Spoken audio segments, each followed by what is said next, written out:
फिर से आप सभी का स्वागत है इस हमारे YouTube चैनल पे। नमस्कार, मैं Shri Hari, independent business consultant, बड़ा business doctor Vivek Bindra sir जी की टीम से।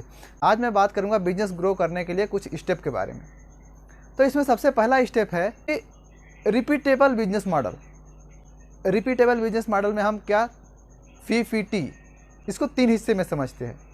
तो पहला P का मतलब हो गया पीपल, यानी कि आपके पास ऐसे लोग होने चाहिए कि जो प्रोसेस और टेक्नोलॉजी पे काम करें।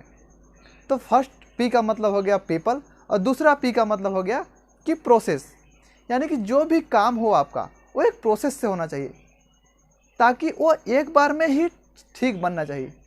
ताकि ये ना हो कि आपको एक बार सामान बन गया, पता नहीं एक बार दूसरा हिसाब से बना, एक बार दूसरा हिसाब से बना, एक बार दूसरा हिसाब से बना, एक बार ख़राब हो गया, एक बार अच्छा बना। तो इससे क्या है, आपका टाइम ज़्यादा लगता है, नुकसान ज़्यादा होता है। तो इसलिए आपको जो बिजनेस है वो प्रोसेस ड्राइवन होना चाहिए। और तीसरा आता है टेक्नोलॉजी। आपका जो भी बिजनेस चल रहा है उसमें से जितना हो सके उसमें ज़्यादा से ज़्यादा टेक्नोलॉजी का यूज करें। अब टेक्नोलॉजी यूज करने से क्या फ़ायदा होता है कि आप तो सबसे पहले तो आप अपने टेक्नोलॉजी पर एक बार खर्चा करेंगे और आपको सालों सालों तक वो काम करके देते रहेंगे, जिससे आपका मैन पावर का कॉस्ट बचेगा। और दूसरी बात आता है कि टेक्नोलॉजी में जो काम होता है एक करेक्ट होता है, परफेक्ट होता है। उसमें कुछ गलत होने का चांस या फिर कुछ नुकसान होने का चांस या फिर कुछ ख़राब सामान बनने का चांस बहुत कम होता है। तो इसलिए आपको फर्स्ट जो आपका बिजनेस मॉडल है उसमें आपको PPT मॉडल को ध्यान में रखना पड़ेगा, पीपल, प्रोसेस और टेक्नोलॉजी। अब दूसरा पॉइंट आता है कि आपको RBG मॉडल याद रखना। अब ये RBG मॉडल क्या होता है? R का मतलब रेड, B का मतलब ब्लू और G का मतलब ग्रीन। आपको एक KPI बनाना पड़ेगा।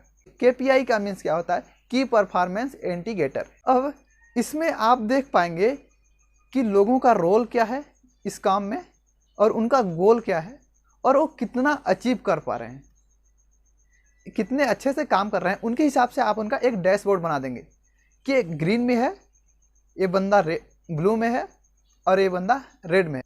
रेड में है इसका मतलब नो परफॉर्मर, और अगर ग्रीन में है तो अच्छा है, टॉप परफॉर्मर। तो इस हिसाब से अगर आप एक डैशबोर्ड बनाएंगे ताकि अगला बंदा जो आपका एम्प्लॉय है, जो आपका वर्कर है, वो ये नहीं बोल पाएगा कि हमारा सैलरी इतना कम क्यों हुआ, हमारा सैलरी क्यों नहीं बढ़ा, या फिर आपने उसका ज़्यादा किया, हमारा कम क्यों किया। तो ये आपके लिए एक अच्छा आइडिया है। तीसरा पॉइंट आता है CGP। अब इसमें 3 पॉइंट होते हैं। अब C का मतलब हो गया कैश, G का मतलब हो गया ग्रोथ और P का मतलब हो गया प्रॉफिट। अब इसमें आप हर हफ्ते चेक करेंगे कि कैश कितना आया, ग्रोथ कितना हुआ और प्रॉफिट कितना हुआ। अब इसमें कभी कभी क्या होता है, जब हमारे पास ना कैश ही नहीं आता, प्रॉफिट भी दिख रहा है लेकिन कैश नहीं आता, तो अगर कैश नहीं आएगा तो फिर आपकी कितनी भी ग्रोथ दिखा रहे, जो आपका डैशबोर्ड है, जो सिस्टम है, सिस्टम में आपका कितना भी करोड़ों का ग्रोथ दिखा दे, अगर आपके पास कैश ही नहीं है तो कंपनी आगे बढ़ने का चांस ही नहीं है। तो ये सब चीज़ें आपको एक चीज़ें लग रही हैं सेम कि कैश, ग्रोथ, प्रॉफिट, ये सब एक ही चीज़ें हैं, लेकिन ये सब बिल्कुल एक दूसरे के विपरीत हैं, अपोजिट हैं। अगर तीनों में से किसी एक चीज़ की कमी हुई तो किसी भी तरह से आपकी कंपनी आगे नहीं बढ़ सकती है। चौथा आता है आपके पास प्रोडक्टिविटी ट्रैकर होना चाहिए। जैसे मैंने KPI शीट बताया था आपको, टू डू लिस्ट होना चाहिए, टाइम शीट ऐप होना चाहिए और ट्रैकिंग सॉफ्टवेयर होना चाहिए कि कौन कितना काम कर पा रहा है, कब कर रहा है, सही समय से कर रहा है, नहीं कर रहा है। या तो ऐसा भी तो नहीं है कि उसकी ज़रूरत है कल लेकिन वो काम कर रहा है परसों, काम तो हो रहा है लेकिन ऐसा भी तो नहीं है, नहीं होना चाहिए। तो इसलिए आपको जो टेक्नोलॉजी मैंने बताया और सारी टेक्नोलॉजी आपके पास होना चाहिए। अब पांचवा आता है कि आपको main thing versus multiple thing, यानी कि आपको यहाँ ये ध्यान देना है कि जो आपका मेन गोल क्या है, यानी कि आप 5 साल में क्या अचीव करना चाहते हैं, और मल्टीपल थिंग क्या है, यानी कि अभी किस चीज़ की ज़रूरत है। तो आप उसको टाइमिंग दीजिए कि जो आपका मेन गोल है उसको 8 AM to 2 PM कीजिए, और जो मल्टीपल गोल हैं, मल्टीपल थिंग्स हैं, उसको 2 PM to 8 PM पर उसको डिवाइड करके रखना है, ताकि आपको मेन गोल सुबह का टाइम करना है और जो मल्टीपल थिंग्स हैं, मल्टीपल गोल्स हैं, उसको नेक्स्ट टाइम।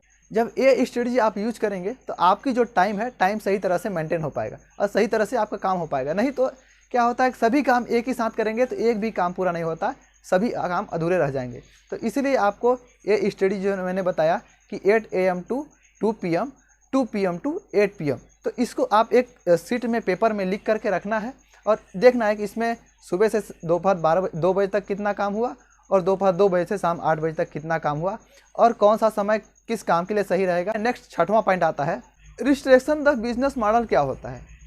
अब इसमें आपको देखना है कि आपका क्या इमीडिएट कैश आ रहा है। अगर इमीडिएट कैश आ रहा है तो बहुत अच्छा है, और आपको देखना है क्या रेगुलर कैश आ रहा है आपके पास। आपके पास इमीडिएट कैश भी आना चाहिए और रेगुलर कैश आना चाहिए। ऐसा नहीं है कि एक महीने अच्छा चला फिर सेकंड महीने से बंद, ये नहीं होना चाहिए। और फिर आता है कि इंक्रीजेबल कैश, क्या आपका जो पैसा है वो इंक्रीज हो रहा है, धीरे धीरे बढ़ रहा है, या फिर जितना पे उतना पे या उससे कम जा रहा है। तो आपको इसको भी ध्यान देना है कि आपका जो कैश है इंक्रीडेबल होना चाहिए। और फिर सस्टेनेबल कैश, क्या आपका जो कैश है सस्टेनेबल बना है कि नहीं बना है। कहीं ऐसा तो नहीं कि डाउन जा रहा है, कभी ऊपर जा रहा है, कभी डाउन जा रहा है, कभी ऊपर जा रहा है। अब जितना हो सके उसको सस्टेनेबल माने बराबर मेंटेन बना के रखें, ताकि अगर जाए तो ऊपर ना जाए। अगर थोड़ा ऊपर गया तो उसको उतना पर मेंटेन करके रखें, और थोड़ा ऊपर गया तो उतना पर मेंटेन करके रखें। जैसे आपने सीढ़ी देखा है ना, सेम सीढ़ी की तरह आपको बना मेंटेन करके रखना है, आपको सस्टेनेबल बना के रखना है। ऐसा नहीं कभी ऊपर कभी नीचे, कभी ऊपर कभी नीचे, ऐसा नहीं होना है। तो ये रहे आपके बिजनेस को आगे बढ़ाने के लिए, बिजनेस को ग्रोथ करने के लिए एक मैंने कुछ टिप्स देने की कोशिश की।